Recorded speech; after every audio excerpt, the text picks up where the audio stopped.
Welcome to the Tamika Hall Show, where I hope to inspire and empower you to pursue your purpose with a vengeance. Tonight, we venture onto the bestsellers list, where we go between the pages to the writer's pen with Marisa Tuck, Kareem Ellis, and Faye, Thompson. Sit back and relax while we enter the Tamika Hall Show.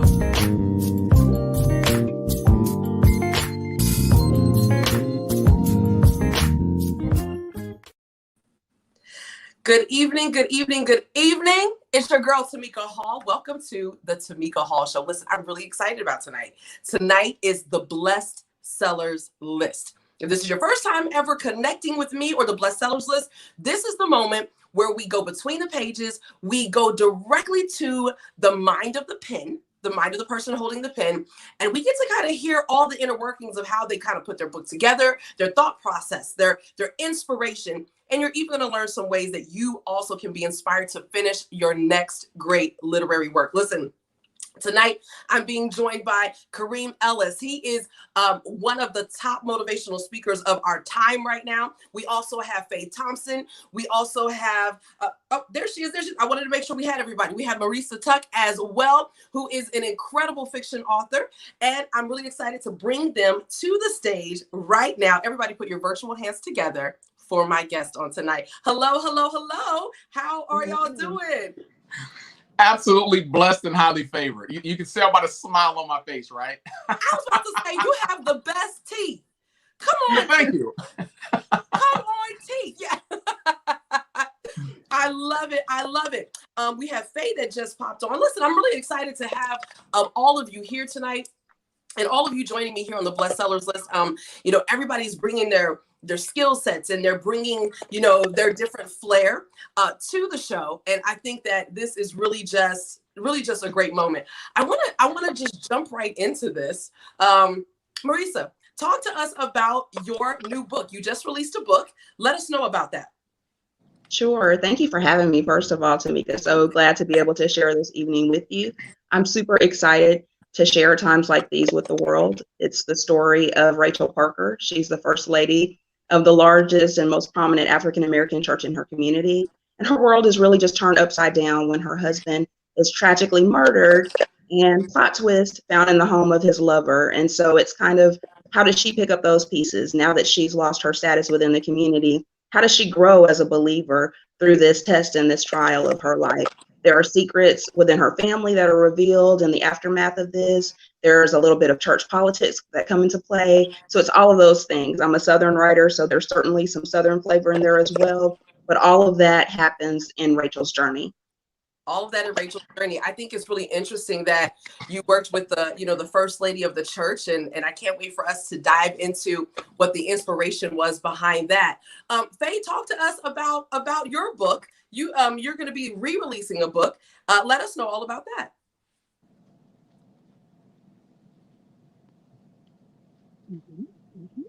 Thank you for having me, Tamika. It's a pleasure to be on your show. I'm re-releasing a book titled Slipping Saints 2.0. It'll be released in mid-May. It's the story of a trophy wife, and her pregnancy scare reveals her affair with the new pastor and her husband's sterility. Okay, so it's quite a doozy. Also, the church is a scandalous Christian fiction. There are characters who represent the 7 deadly sins, greed, lust, pride, etc. And the main theme of the book is we have just enough religion to make us hate but not love one another, and that there is mucho dinero en amor, meaning that love is the currency, love is the key. Love is the currency, love is the key. So what I really love about tonight is that we have 2 fiction authors, and the 2 of you actually have books that, you guys are kind of dealing with the same characters in the church, but then we're going to kind of round things out a little bit when it talks about vision. We're talking about vision. We're talking about going for our success. with Mr. Kareem Ellis. Talk to us about your book that has been taking the world by storm. Absolutely, absolutely. So this book was literally, I want to say, about a good 7 to 8 years in the making. It started out as a keynote I gave all across the country. And eventually a good friend of mine by the name of Les Brown said, you got to make this a book, right?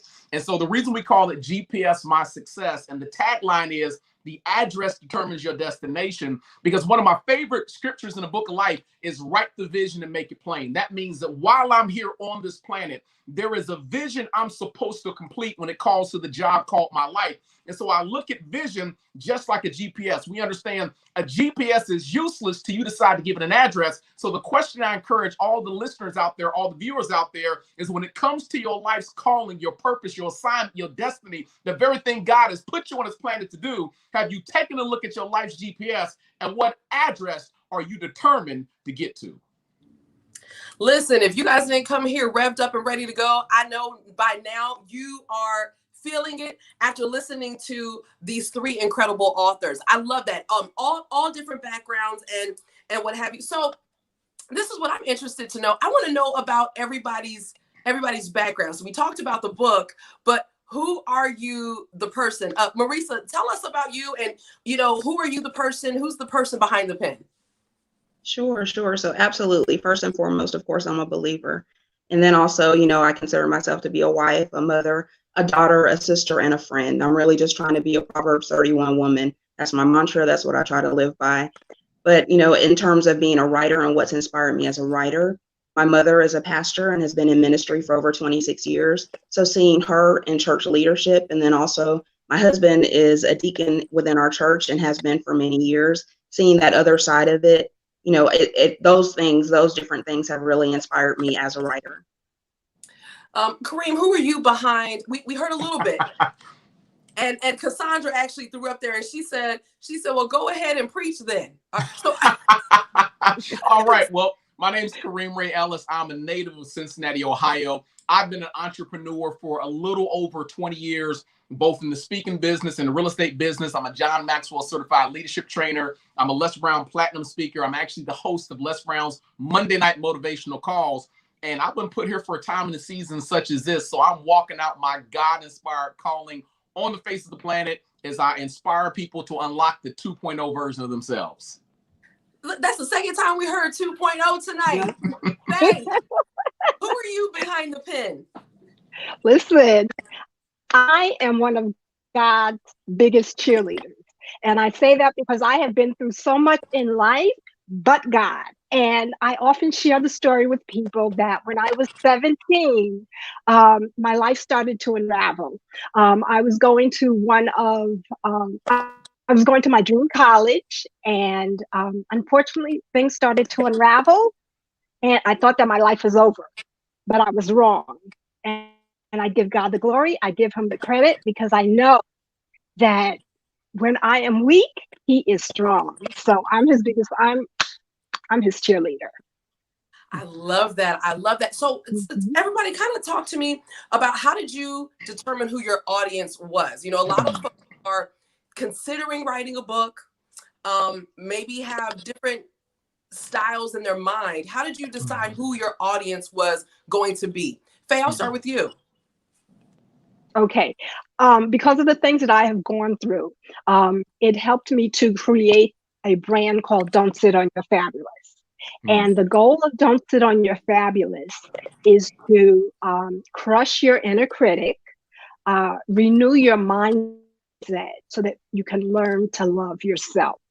So my audience is women who feel like they are not good enough, women who have been beat down by life, that need lifting up, that need to embrace their fabulous. And that's what the brand is about. And the Dramalicious gems that I write are designed to reconnect us with our first love, the God who loved us first. Dramalicious. Ooh, okay. Dramalicious. Morrisa, tell us about who is your audience, and how did you determine who they were? So my audience really is anyone who has ever loved, anyone who has ever lost, anyone who seeks to grow as a person or seeks to grow in Christ. That's my audience. I mean, I feel like the themes that I write about are really things that are universal. Maybe you haven't experienced tragedy in the way that Rachel has, or maybe you haven't dealt with some of the things that she has, but we all have gone through trials and tribulations that have affected us in different ways.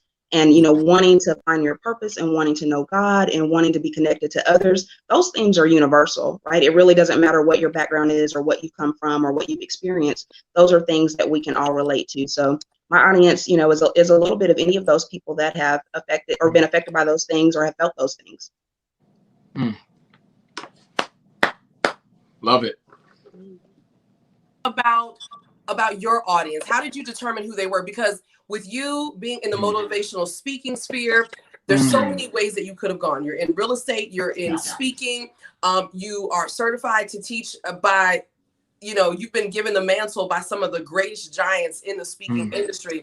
How did you determine exactly what your niche was? Well, that was the catch. Here's the thing. When I tried to jump into the driver's seat of my destiny, I didn't have it figured out. So when I first started speaking years ago, I was speaking to folks in the real estate world. I was talking about how to flip houses, no money down, how to find good deals and make money. And God interrupted all of it and said, I put you here for more than just that. Your gift, your talent, your expertise, most importantly, your passion, I'm going to take you into a different arena. So I tell people all the time, I didn't choose my audience. God chose my audience. So at this stage in the game, God has me speaking to folks from every background, every corner of life, every genre, every creed, every race, every religion, every age bracket, from millennials to folks that's, knocking on 60, 70, 80 years old. The whole goal for me is simply this. My job is to inspire people to remember how to dream. I feel that once we're on this planet, there are a lot of us that forget about the concept of what it was like to dream and dream without limitations. We let life jump into the driver's seat. We jump over and call shotgun. And we got to remember something. If you want to drive a car, you have to be holding the keys in order to drive to your destination. Otherwise, you're at the mercy of whoever's behind the wheel. So I inspire people to remember what it's like to get behind the wheel of your own destiny, grab the keys, start the engine, get on that highway, get in the third, fourth, fifth lane, put it in fifth gear, and drive as fast as you can to get to your fantastic finish. To get to your fantastic finish. And in order to do that, you have to have vision. That's right. So everything starts with vision. Yeah. So, talk to us about why is that even important to have vision? And how do we actually discover or choose the right focal point of our vision?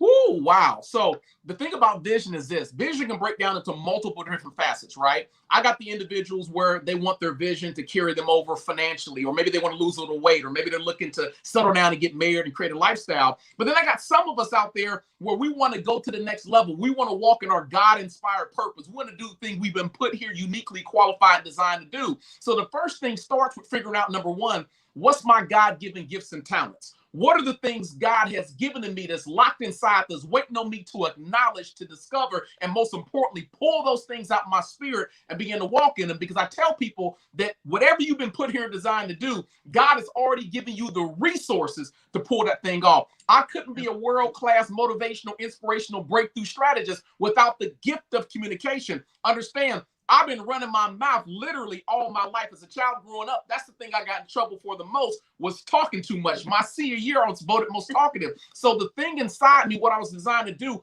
I've already been given the resources, waiting on my acknowledgement of it and my willingness to make that the destination, that the vision I'm going after in this season of my life. I love that. I love that. And with taking all the resources and everything that God has given you, all of you have done that. And Morrisa, it was really interesting to me to hear you say that your mom is a pastor. And so that's where you kind of draw a lot of your inspiration from. So I want you to go a little bit deeper into your book and talk to us about, why did you think that this story was timely for right now?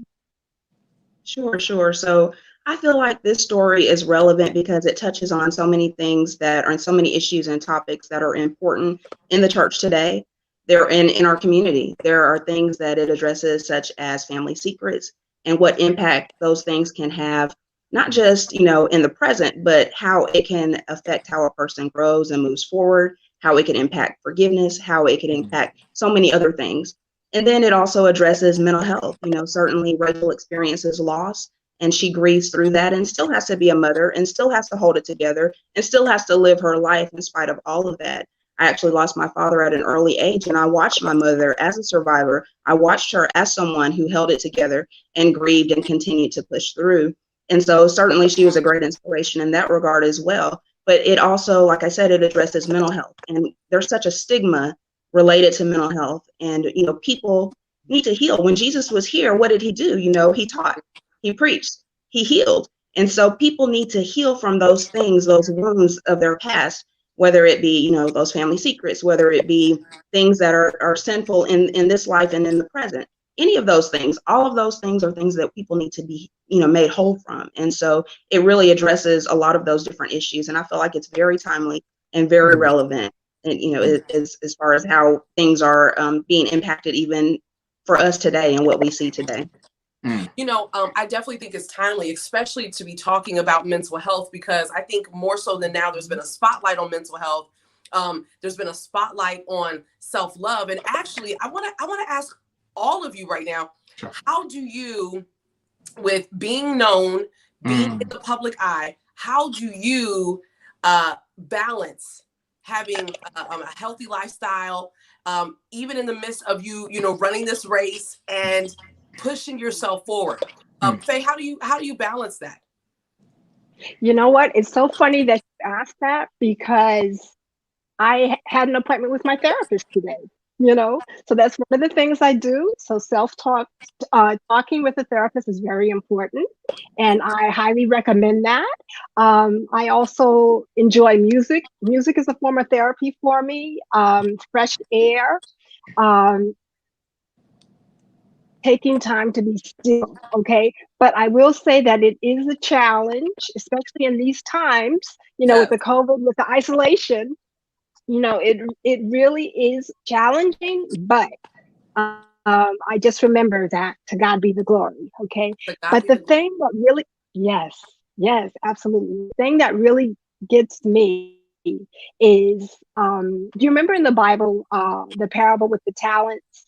Yes. And what was given, the 1, the 5, and the 10, right?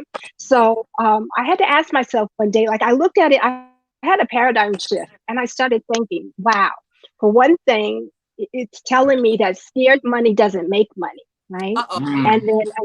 And then another way I'm looking at it differently is I said, wow, what if my talent is somehow connected with my mental health issue? But because I was so afraid, because of the stigma, because of the ridicule, and I kept it silent, because for many years I kept it silent. I was so ashamed, embarrassed, you know, the snickers, and, you know, I said, what if it was tied to that all along, and I hid my talent, and God said, you know, get out of my sight.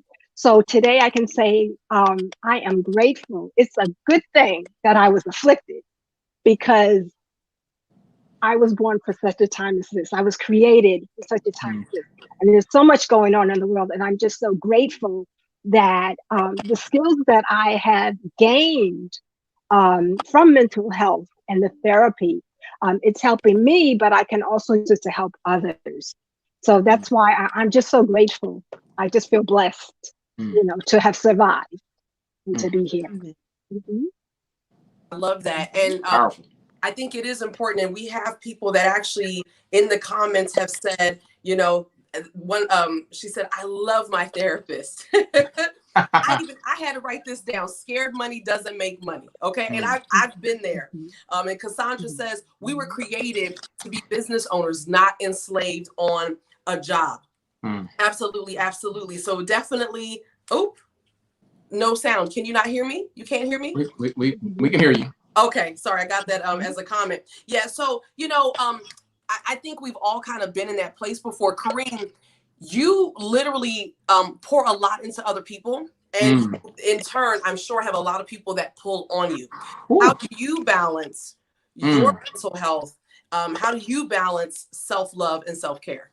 So I'm not even gonna pretend to act like this doesn't happen. The problem with being in a leadership role, most of us as leaders were eagles, and you know, eagles typically soar by themselves, right? So that's great when you soar, because everyone's focus is up on you, up on that main stage or the sky. But at the same time, it's dangerous because you're literally flying solo. So if you're going through a tough time, if you're going through a storm, you look to your right, look to your left. A lot of times you're in the eye of the storm by yourself. So one of the things I tell people that help me out is, number one, is scheduling. you have to understand the process of scheduling, right? And then number two, knowing how to take a step back.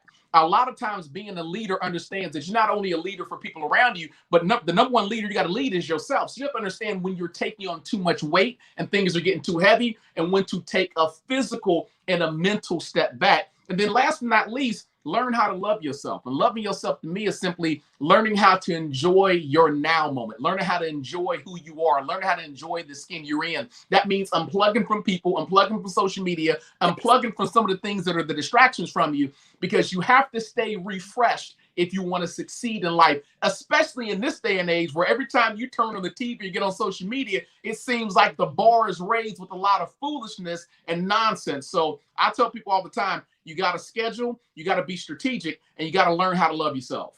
Absolutely. You got to learn how to love yourself. Absolutely. And I'm going to tell you, when I started learning how to love myself, I mean, part of my mental health came from learning how to say no. I actually kind of talked there about it is.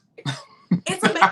I was on an interview Saturday, and I was asked, well, how do you empower women and how do you help them build their self-esteem? And I was like, my confidence shifted when I learned how to say no to things that I didn't want to do, you know?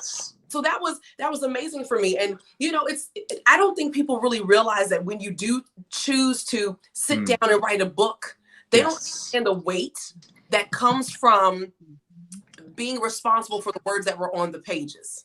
And so I appreciate both of you just being open and transparent about that, because it really is just, you know, it's important. It's important. Mental health is important. Faye, so you deal with a lot of different issues in your books, and your books have actually been coined as dramalicious gems. So talk to us about the salaciousness that we can find inside of your books. I just wanted to say the word salacious. Like, salacious. It's not a word all the time. That's a good word, right? Salacious. Okay. Well, first of all, in Sipping Saints, like, there's a lot of craziness going on. And what I did was, I purposely, it's how do I call it? It is ratchet, okay? And it's ratchet on purpose. And I do that for the simple fact that I want people to remember that there is no such thing as perfection, that God has already paid the price. Okay, so there's no reason to be wallowing in guilt and shame, because he paid for us already. Okay, we were bought with a price. So I want to remind people that no matter what you've done, no matter what you've gone through, God is able to save us. God is able to restore us. So I purposely make them as ratchet as possible so that you can see the transformation. Okay. I have another book that I written a while ago called Cheesecake and Teardrops, and it's 3 best friends. Okay. So what I do is they're dealing with office romances. They're dealing with men who mean them no good, you know, and they're dealing with self-esteem issues, and they each come through a revelation with God. I love that. So essentially, this is like the perfect segue into what I wanted to talk to Kareem about. And I want to talk to both of you. You know, it's amazing because I always say that it was the moment that I hit rock bottom that I really discovered who I was and God's thoughts toward me. At the moment that all hell began to break loose, I really began to shift and allow God to really show up and just be, you know, real in my life. Sure. And so, you know, Kareem, I want to kind of bounce back to you and ask you, you know, with you motivating us about vision and things like that, what do we do when all hell breaks loose along our journey in life? I love it. That's a powerful question. And I'm going to use a GPS my success analogy to answer this, right? I tell people all the time that when you use a GPS, it works on the functionality of connections. What that simply means is this: when I punch inside an address, in order for that GPS to work, it has to locate a local cell phone tower. That cell phone tower finds a satellite in outer space. And as long as I got that trifecta connection going on, that GPS will give me instructions to anywhere I want to go on this planet. Now, the drawback is this: every once in a while, I can be in my car driving through these mean streets and I can come across what I call a dead zone, right? A dead zone is a place where you temporarily lose your signal. And everyone has done that. You've driven into a parking garage. You're going on the side of town where you hit a valley and all of a sudden you lost your signal. And even though you put an address in the GPS, you were technically driving blind for several seconds or maybe several minutes, depending on your ability to get a connection. So with most people, when they found themselves stuck in hell and they feel like they're in a season of stagnicity, the question I ask is, are you connected or are you in a dead zone? Now, connections can happen a couple of different ways, right? We call the GPS a global positioning system, but in my line of work, it's called the God positioning system. There's sometimes I got to hit my knees, hit that prayer closet, and get some instructions, some advice, and some answers about what I should do when I'm stuck in a season of struggle and setback. But I also can connect to coaches, to mentors. I can be connected to the right education. I can be connected to the right organizations or the right relationships. So I got to know who I need to connect with in order to get my signal back on track so I get out of that proverbial hell. But I also got to be clear about who, what, and where my dead zones are. For many people come out of COVID-19, family and friends were dead zones, right? Goals and dreams go to the wayside every time you get around them and they start to talk negative about what it is you're trying to go after in the season. For some folks, the job has been the dead zone where they put in their 40 hours and they lose focus over what God is telling them to do versus what they're performing for a paycheck to do. And for other people, it may be the lack of education. It may be the environment they live in. So you got to be aware of your dead zone so you know how to dodge them. But most importantly, if you get stuck in hell or stuck in a dead zone, you better know who you need to connect with and make sure you got a strong enough Wi-Fi signal so you can find your way up out.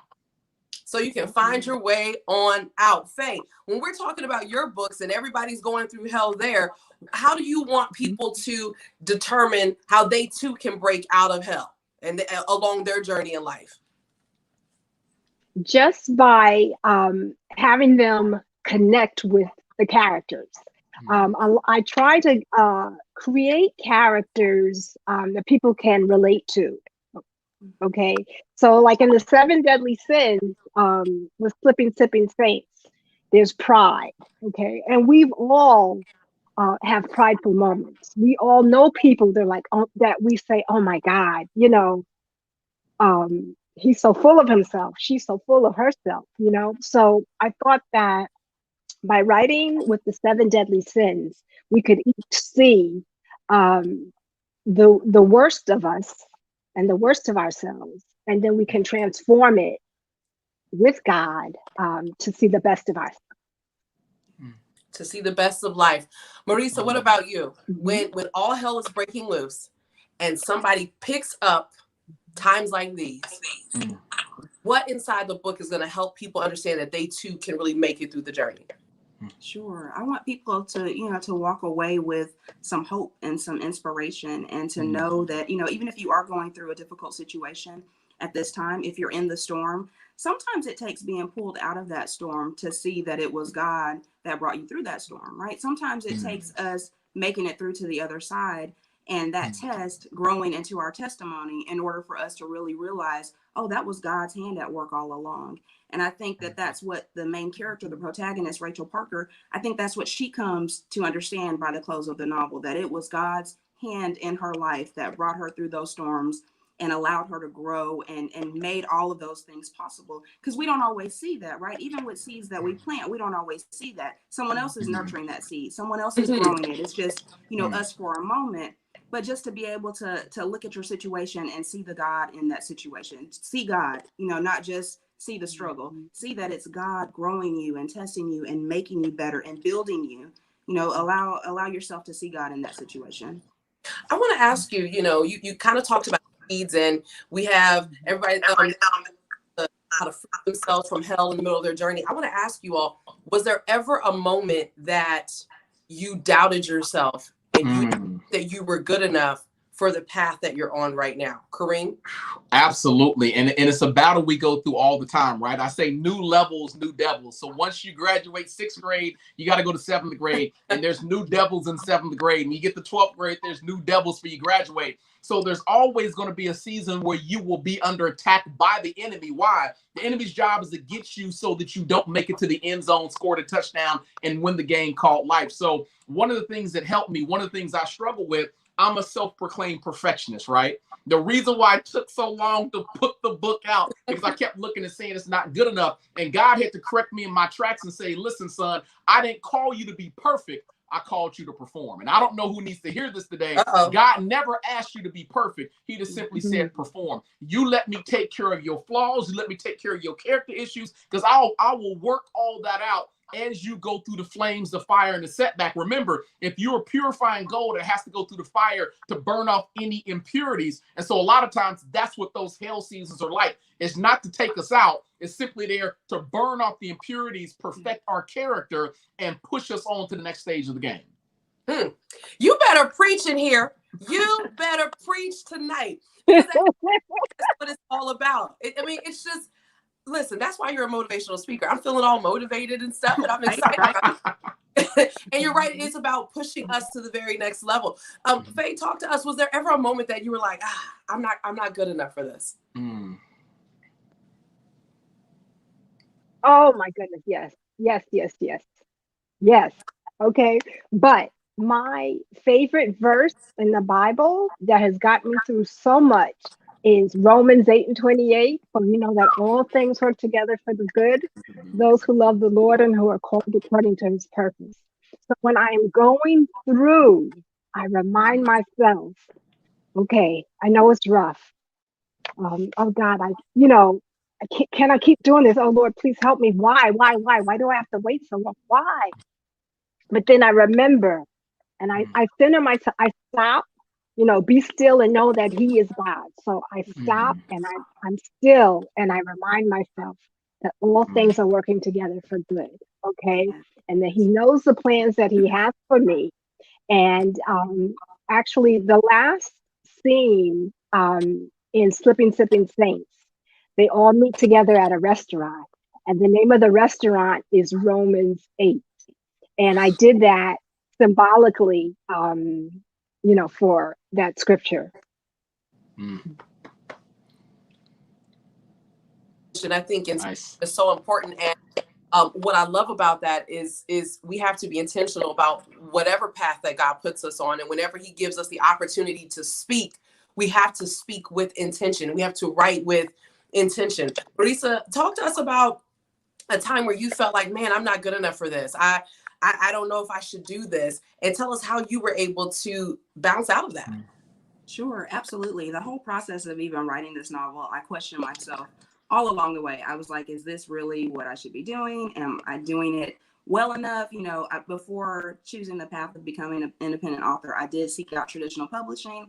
And, that was like a difficult process. And you guys don't know this, but I'm actually a grant writer professionally. And so I've been a writer for many years, and that's kind of something that I've done professionally for a number of years. And I do feel like the Lord allowed me to even go through that to understand, what rejection is like, to kind of build me and grow me and make me understand that, this process may not be easy. And life is not always going to be easy, but right, it's worth it. It's worth it. What God brings us through, what God takes us through, how God develops and grows each one of us, it's worth it. It's worth it in the end. And so, there were times that I questioned myself, but I never questioned God. I know that God is, he's God yesterday, today, forevermore. He's still God. And it's not always about, my pastor said this Sunday, and it's not about our ability, right? It's about our availability. And I just wanted to make myself available to him, to be used by him, to bring glory and honor to him. And so it really doesn't matter if it's on the New York Times bestseller list or not. If God wants it to be, it will be. But it's not about that type of recognition or favor, because I'm already favored by him, right? And if it's bringing glory and honor to him, then it's already worth it. It's already good enough. And so, that's just that's just my personal testimony in that. It's already good enough. He ordained it. It's already good enough. It's already good enough. Like it's already good enough. I love that.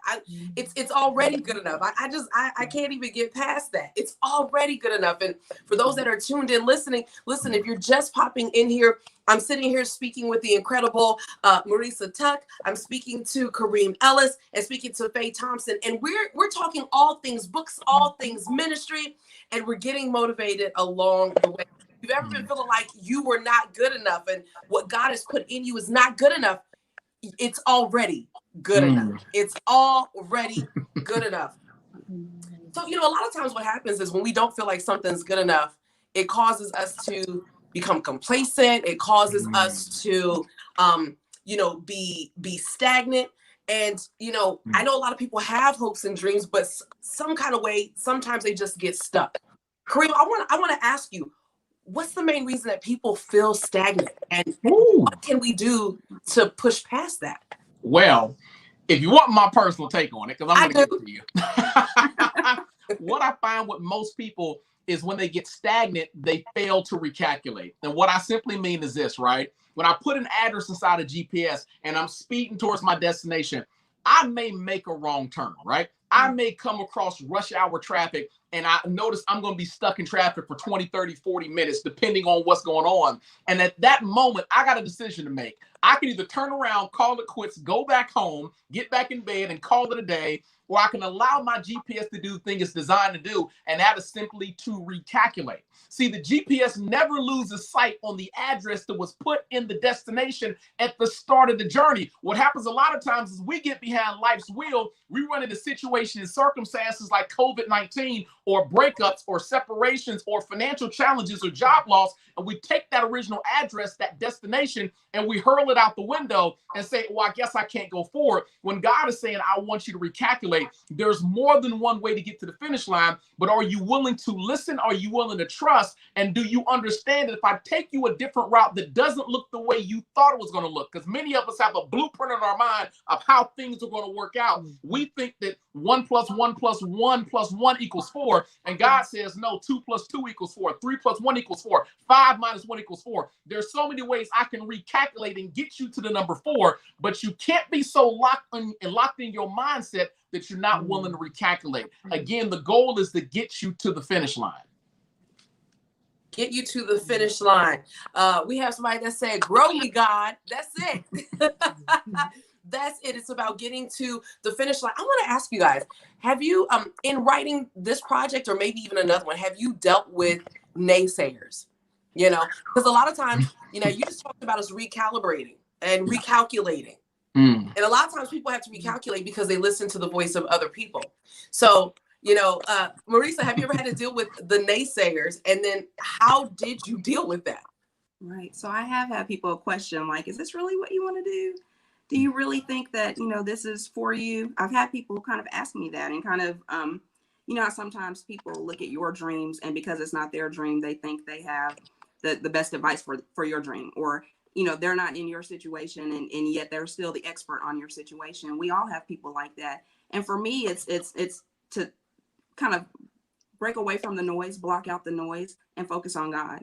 Focus on what God has for me to do, because what he has for me to do, it's not going to be the assignment that the world gives me.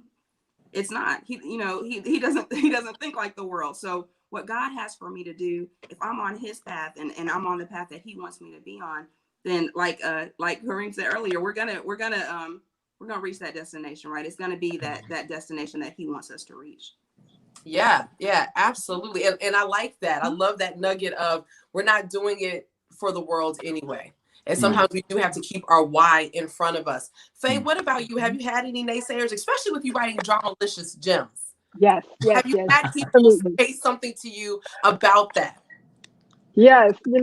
Sometimes I get those low-key remarks like, oh, I saw your little book there, or sometimes people try to discourage me from writing, and but for me, what I have to remember is that it's all about what God has for me is for me, and sharing my gift with the world. I like what Kareem said. You don't have to be perfect, and the books don't have to be perfect. Just perform. Okay. And I'm actually working on a book titled Side Eye, Snickers, and Shade.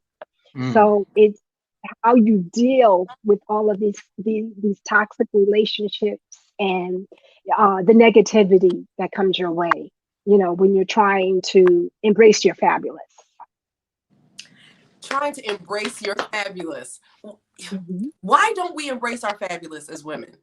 Because I know men don't want to be called fabulous anyway. But why is it so difficult for us to embrace our fabulous? Faye, Marisa, you got, what are your thoughts? I think it's because we are so concerned about what other people will think of us if we love ourselves. We feel like it's not valid. We're not allowed to love ourselves. We're supposed to pour out to others, but that we're not supposed to embrace our own. Or sometimes when we get compliments from someone, we'll kind of like deflect the compliment or return it back to them, because sometimes we're not used to that love and the self-love, so that has a lot to do with how we respond to it. Yeah. What, Marisa, what do you think? I mean, I think there's just a lot of noise, right? There's a lot of noise, and all noise is not good noise. There's you said naysayers earlier. There's people that are trying to throw shade, like Faye said earlier. You've got people that just don't necessarily want you to succeed. They don't want you, your light is shining too brightly for them. And it's not us anyway, right? It's the Jesus in us that is making that light shine. And so you just, I think as women, I think you have to embrace not what the world says about you, but embrace what God says about you.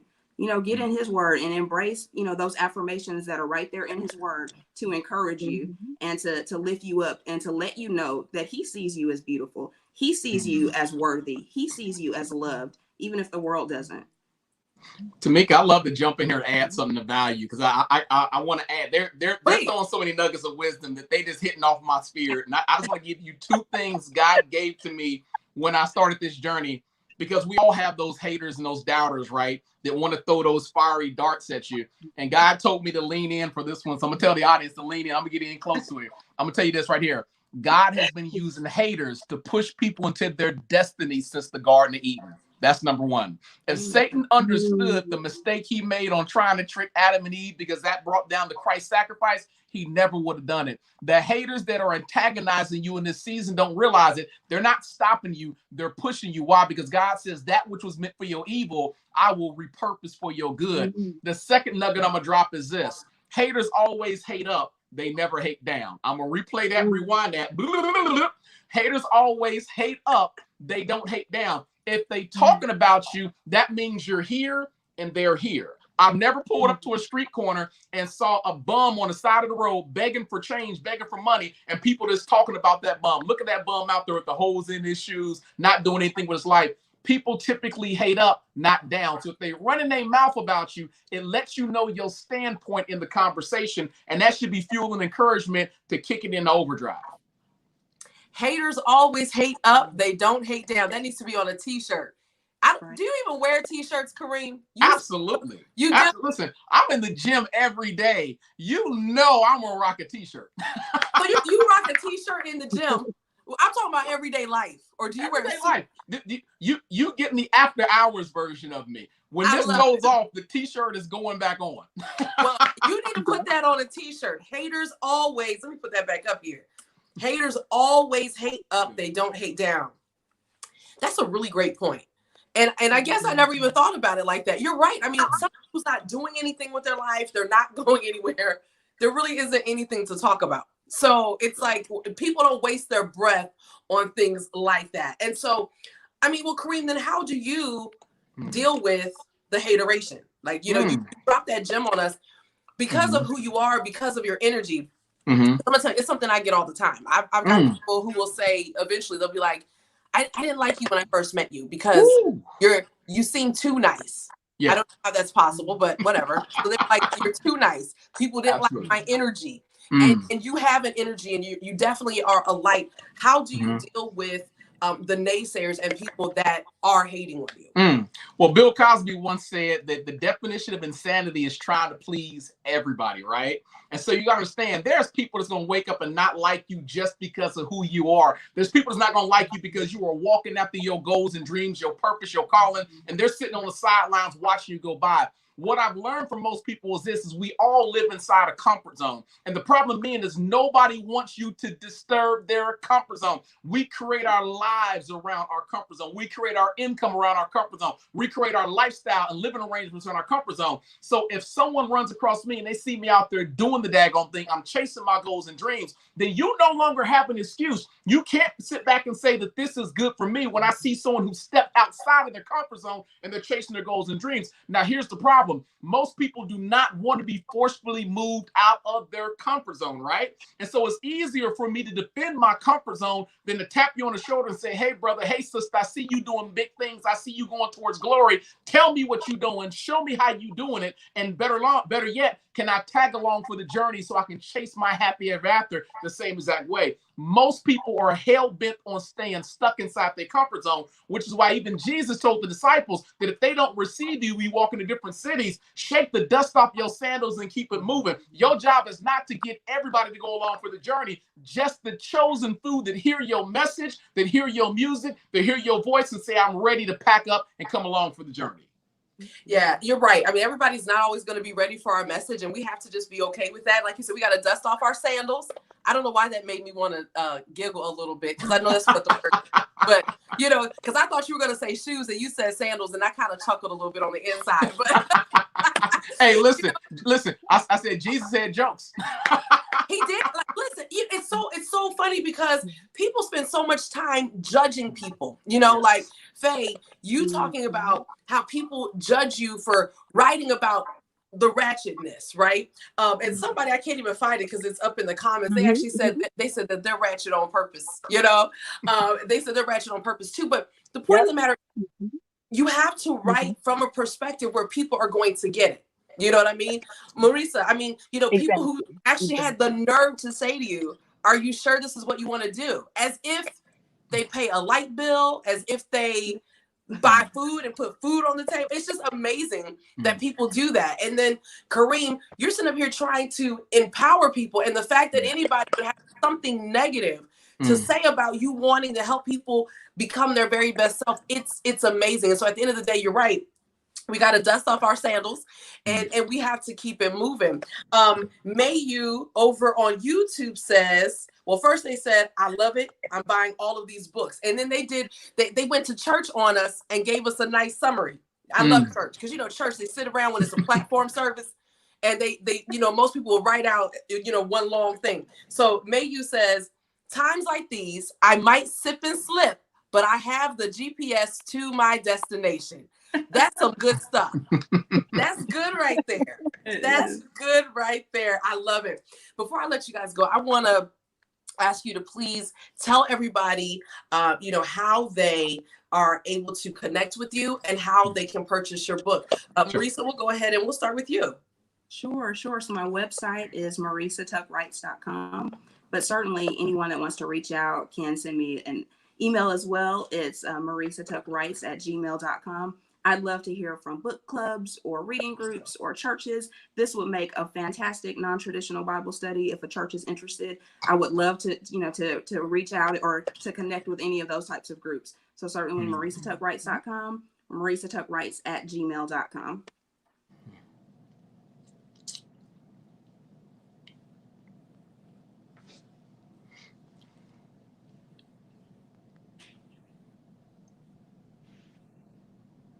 Okay, I'm Faye Thompson. I can be reached at don'tsitonyourfabulous.com.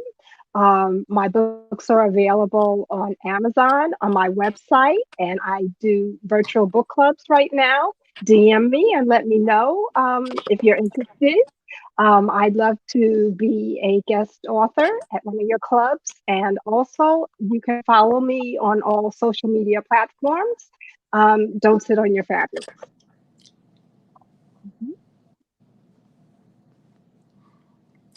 There we go.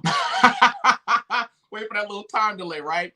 So my name is Kareem Ellis, breakthrough strategist, motivational speaker, teacher, trainer, and coach. You can find me at KareemEllis.com. I'm on every social media channel at this point in time. So you can find me on Instagram at Kareem Ellis1. I'm on LinkedIn. I'm on Twitter. I'm highly Googleable. If you just Google Kareem R. Ellis, you'll find some great clips and memes and things like that from yours truly. If you're looking for the book, GPS My Success, the address determines the destination. Hop on over to Amazon.com. It's up for under $20, or you can get you a nice little e-copy and have it right there, boom, on the spot. Type in Kareem R. Ellis or GPS My Success. I love it. Y'all, the fact that Kareem basically said, Google me, like, you remember when that was like the phrase? I remember it was probably like 7 years ago or something. I don't know. It was ridiculous. No, actually, I was probably 22, 23. And I remember saying to somebody I was teaching, and the kids were like, you have a website? I was like, you better Google me. What? I wasn't indexed on anybody's Google, but listen, it's taken some years, but I'm there. He's highly Googleable. Okay. Listen, don't get it twisted. I really enjoyed all of you. Thank you so much for just hanging out with me, spending time with me and my audience, and dropping some really golden nuggets. I really believe that people walked away from here blessed. And folks, listen, I want you to make sure that you connect with all of these authors. Please do that. Please do that. I told you tonight was going to be a good night, right? This is the blessed sellers list. You know, we have bestsellers lists all the time, but there's something different about being a blessed seller. That means that you're anointed and your pen is anointed. And it's anointed so that you can bless other people with what you have. I want you to please connect with Marisa Tuck and go to Marisa Tuck's MarisaTuckWrites.com. Y'all listen, I get tied behind my teeth all the time. God gave you this big teeth. I get tied behind them. It's okay. Make sure that you connect with her. Grab her book, Times Like These. I want you to also jaywalk over to KareemEllis.com, hang out with Kareem, grab his book, and find out about how you can GPS your success. With Faye Thompson, listen, if you are wanting to increase your fabulosity, right? I want you to connect with Faye Thompson. Go to her website. Don't sit on your fabulous. Grab her book, Slippin' Sippin' Saints 2.0. And as always, remember that I love you. Remember that you were created to make God famous, and he has anointed you to do hard things. Listen, tomorrow I'm going to be here with Minister Lakeisha Johnson and with comedian Curtis Akeem. It's going to be a good time, and you don't want to miss it. And you guys have a blessed night.